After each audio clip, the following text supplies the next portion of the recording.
Zee 24 तास एक पाऊल पुढे। देशात 233 मतिमंद 0 ते 15 वर्ष वयोगटातली 1833 मुलांवर अवैध औषध चाचण्या घेण्यात आल्या आहेत।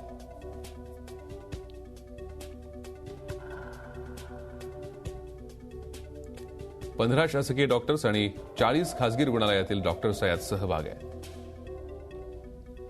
औषध चाचण्यांसाठी शासकीय रुग्णालयातील डॉक्टरांनाच 5.5 कोटी रुपयांची बिदागी देण्यात आली आहे।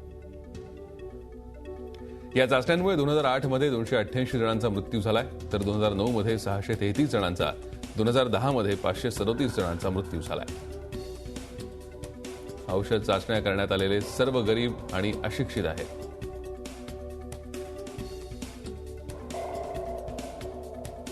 औषध चाचण्या करण्यात आलेले सर्व गरीब आणि अशिक्षित लोक आहेत आणि त्यांच्यावरती या सगळ्या चाचण्या घेण्यात आलेल्या आहेत आणि याच संबंधी न्यायालयानं सरकारला फटकारलेलं आहे। केंद्र सरकारवरती ताशेरे ओढलेले आहेत।